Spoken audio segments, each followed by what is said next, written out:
Bienvenue dans le podcast d'Elpis. Je suis Johanna et mon mandat est d'accompagner les femmes chrétiennes à s'épanouir dans toutes les sphères de leur vie. Je crois que tu es appelée à marcher dans la vie en abondance comme Jésus le souhaite pour toi. Je crois aussi que plus tu seras épanouie, plus tu seras une lumière, une ambassadrice des cieux sur terre. Alors bienvenue dans ce podcast fait avec amour pour ta croissance spirituelle et personnelle. Elpis, connecté pour impacter.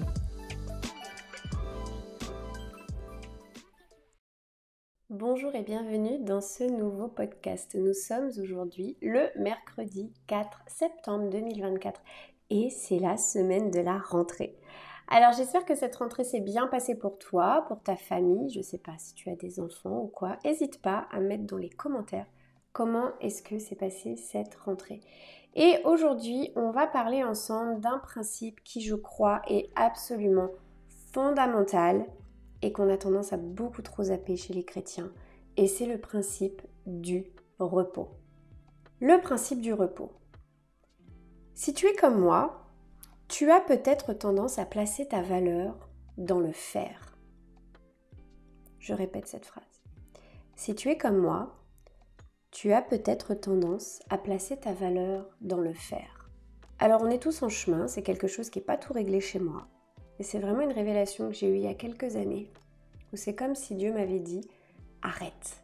Exactement comme il a dit à Marthe, tu t'agites pour beaucoup de choses. Il m'a dit « Arrête, arrête ». Il se trouve que, probablement de par mon éducation et de par tout simplement qui je suis, je fais partie de ces personnes qui ont besoin de pouvoir constater. J'ai besoin de pouvoir constater mon travail et que le résultat il soit tangible, qu'il soit palpable. Et par exemple, c'est pour ça que tu vas venir chez moi et que franchement, 98% du temps, ma maison sera nickel.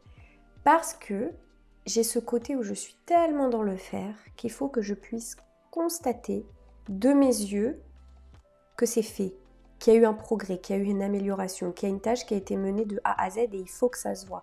Et la réalité, c'est que ça a souvent rien à voir avec le regard des autres, hein. Ça n'a à voir qu'avec mon propre regard à moi. Et quelque part, c'est quelque chose qui est très symptomatique de la société dans laquelle on vit, où, qu'on le veuille ou non, on est dans une société qui est profondément capitaliste. Donc en fait, il faut acquérir des biens, il faut acquérir de l'argent, il faut produire. Le capitalisme est basé sur la production de richesses. Et c'est quelque chose qui a envahi notre manière de penser puisque c'est à tous les étages, c'est partout autour de nous. Et ça se voit, même sur notre planète, il faut faire, il faut acquérir, il faut tirer de la richesse, il faut créer. Sauf que l'humain n'est pas fait pour fonctionner comme ça. La planète n'a même pas été designée pour être tirée et poussée à bout comme elle l'est aujourd'hui. Le toujours plus est en train de tuer notre planète. On redescend à un niveau un petit peu plus micro, le toujours plus tue l'humain. C'est pour ça qu'il y a autant de burn-out, qu'il y a autant de dépression, qu'il y a autant de familles brisées dans l'église, parce qu'il faut qu'on soit dans le faire, il faut qu'on soit dans le toujours plus, il faut que l'on acquiert des richesses, il faut que l'on acquiert des moyens en plus, il faut que l'on fasse. Ce qui est intéressant, c'est de se rendre compte qu'on n'a pas du tout été créé pour ça. Qu'on n'a pas du tout été créé pour cette suractivité permanente, cette activité cérébrale, et pas que cérébrale, cette activité, ce faire, cette production constante, toujours plus constant, qui en fait conduit à l'épuisement, à un espèce de vide interne, parce qu'on est tout le temps en train de puiser dans les ressources et qu'on remplit jamais, on remplit plus. Et quand on regardait dans la Bible, quelque chose de très paradoxal auquel on assiste aussi, c'est des gens qui travaillent fort, c'est des gens qui travaillent dur, des gens qui sont beaucoup de travail pour avoir un bon salaire, un bon niveau de vie, pour pouvoir partir en vacances. Et du coup, les quelques semaines de vacances qu'ils ont dans l'année leur coûtent à leur famille, à eux, à leurs conjoints, une énergie, une fatigue. En fait, ça coûte tellement cher dans le quotidien sur la qualité de vie pour avoir, même, allez, si t'es gâté, 6 semaines de vacances dans l'année et ça va te coûter 46 semaines de ton année. 46 semaines de ton année de fatigue, d'épuisement, parce que il faut faire, parce qu'il faut obtenir des richesses, parce qu'il faut acquérir, plutôt que de se dire, attends, je vais plutôt essayer de repenser mes 46 semaines là. Et du coup, dans la Bible, il y a vraiment deux approches par rapport au repos, et c'est ces deux approches que j'aimerais te donner aujourd'hui. Et la première fois qu'on va parler du repos dans la Bible, c'est dans Genèse 2, au verset 2, et il est écrit « Dieu acheva au 7e jour son œuvre qu'il avait faite, et il se reposa au 7e jour de toute son œuvre qu'il avait faite. » Si je lis dans le contexte, c'est écrit « Ainsi furent achevés les cieux et la terre et toute leur armée. Dieu acheva au 7e jour son œuvre qu'il avait faite, et il se reposa au 7e jour de toute son œuvre qu'il avait faite. Dieu bénit le 7e jour, et il le sanctifia, parce qu'en ce jour, il se reposa de toute son œuvre qu'il avait créée en la faisant. » J'aimerais qu'on réalise qu'il n'y a pas de 8e jour, que ça s'arrête au 7e, et j'aimerais qu'on réalise que Dieu est Dieu, et donc qu'il n'est pas fatigué.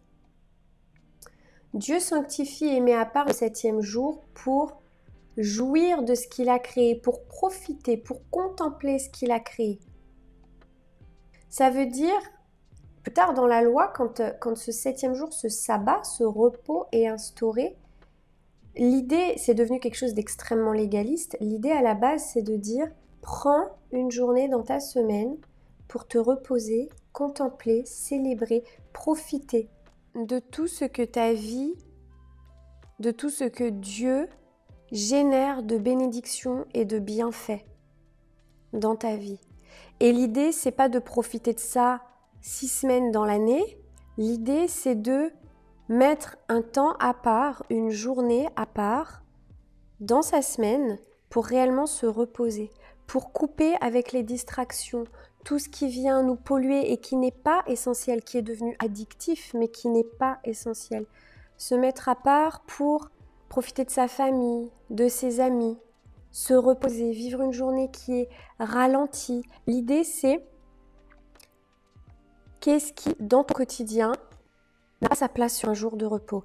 Qu'est-ce qui devrait libérer de l'espace mental? Prendre le temps de lire un bouquin, de jouer avec tes enfants, de te promener, de prendre le temps de manger dans le silence, ce genre de choses. La deuxième fois où on va parler vraiment du repos dans la Bible, ça va être dans l'Épître aux Hébreux. Et je vais te lire Hébreux 4 au verset 9 à 12 qui dit « Ainsi, un repos semblable à celui du 7e jour reste offert au peuple de Dieu. Car celui qui entre dans le repos préparé par Dieu se repose de son travail comme Dieu s'est reposé du sien. Efforçons-nous donc d'entrer dans ce repos. Faisons en sorte qu'aucun de nous ne tombe en refusant d'obéir comme nos ancêtres. En effet, la parole de Dieu est vivante et efficace. Elle est plus tranchante qu'une épée à 2 tranchants. Elle pénètre jusqu'au point où elle sépare âme et esprit, jointure et moelle. Elle juge les désirs et les pensées du cœur humain. » Je trouve extraordinaire que ce verset sur le fait que la parole de Dieu est tranchante et qu'elle juge les désirs et les pensées du cœur humain soit étroitement relié à tout le passage sur le repos. Il y a un réel rapport entre la foi et le repos. Et il y a un réel paradoxe aussi dans ce verset qui est « Efforçons-nous donc de rentrer dans ce repos. » Ça signifie qu'il y a une intentionnalité à se mettre en repos et à vivre dans le repos. Et c'est là où il y a 2 repos. Le repos du 7e jour, la mise à part, la célébration, la contemplation, qui est une préfiguration de l'œuvre de Christ, parce qu'en Christ, nous vivons et nous trouvons le repos. Parce que je place ma foi en Christ, parce que j'accepte moi aussi de mourir à moi-même comme Christ est mort à lui-même, pour que lui puisse vivre en moi, alors je peux vivre dans le repos. Est-ce que ça veut dire qu'il n'y a pas besoin de ce jour à part ? Je pense que si, il y en a quand même besoin. Il y en a besoin parce que nous sommes humains, parce que nous sommes charnels, parce que notre corps fatigue, et puis parce que c'est un commandement de prendre le temps de célébrer et de contempler. Est-ce que ça empêche de vivre au quotidien dans le repos ? Non. Ce quotidien dans le repos, faut être réaliste, il est difficilement applicable, physiquement j'entends. Vivre dans le repos, ça veut dire vivre dans la foi et faire confiance à Dieu. Ça veut dire ne pas se charger des choses qu'il ne nous demande pas de prendre. C'est ça. Et il y a un amalgame qui peut être fait. Les deux sont nécessaires. Les deux sont absolument nécessaires. À une époque, je t'aurais dit, je comprends pas les gens qui mettent à part un jour pour le repos. Aujourd'hui, j'en suis revenue. J'ai grandi, j'ai réétudié vraiment tout ça. J'ai vraiment compris la signification des deux repos, qu'ils ne sont pas interchangeables et que les deux sont nécessaires. Et je crois qu'il y a une réelle invitation à prendre un temps dans ta semaine pour vivre ce jour de repos. Pour vivre quelque chose qui soit ralenti, quelque chose qui soit écologique pour toi. On en revient au point 1.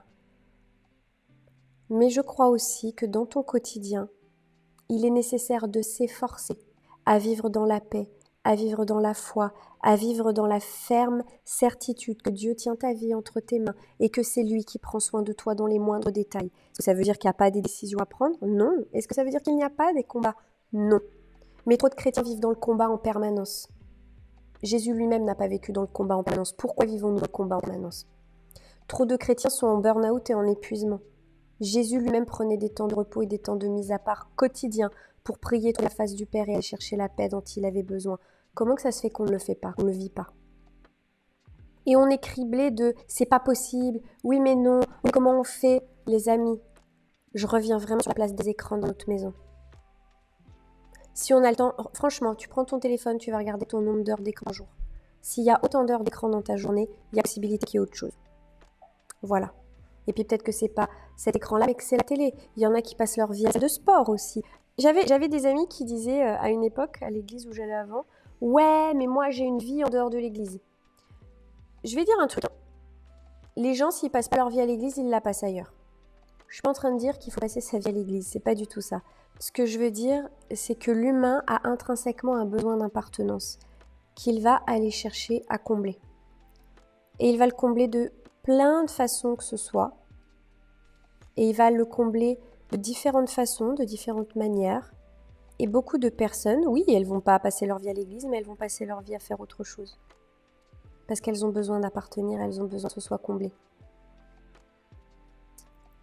Dans quoi est-ce qu'on passe beaucoup trop de temps? Qu'est-ce qui vient nous grappiller beaucoup trop de choses? Qu'est-ce qui vient nous voler des moments qui nous empêchent de vivre dans le repos et qui nous empêchent de prendre un temps de repos hebdomadaire? Un vrai moment de repos où on arrive à déconnecter, à se reposer. Qu'est-ce que tu peux mettre en place? Comment est-ce que tu peux faire pour aménager ce temps, pour te l'accorder? J'ai vraiment envie de t'inviter à mener cette réflexion-là, à repenser à la place du faire. Dans quoi est-ce que tu places ta valeur? À quoi est-ce qu'elle ressemble tes semaines? Est-ce que tu arrives à vivre dans un quotidien où tu es dans la paix et dans la foi? Est-ce que tu t'efforces de vivre cette paix et cette foi-là? Et je suis pas en train de te dire que moi j'ai tout acquis et je me place pas en sachant ici. Je me place vraiment en personne qui réfléchit aussi à tout ça et qui a envie de voir ces choses grandir dans sa vie. Et est-ce que tu arrives à avoir une journée de repos dans ta semaine? Je vais te dire un truc, la première fois que j'en ai parlé avec mon mari, il m'a dit c'est pas possible, on peut pas avoir cette journée-là. J'ai dit d'accord, très bien, il y a du boulot à la maison. Alors on en est tous là, on grandit tous ensemble et on apprend tous ensemble. Et j'aimerais vraiment, mets-moi en commentaire, écris-moi, fais-moi un petit retour, dis-moi comment est-ce que toi tu vis les choses et est-ce que tu vas ou est-ce que tu as et est-ce que tu envisages de mettre en place cette journée de repos dans ta semaine. Je te dis à demain, ciao ciao. Merci d'avoir écouté ce podcast. Afin de m'encourager et de soutenir mon travail, tu peux t'abonner, laisser une étoile ou un like et partager cet épisode à ton entourage. Tu peux également me retrouver sur Instagram ou encore t'inscrire à la newsletter. Je te dis à la prochaine. Bye!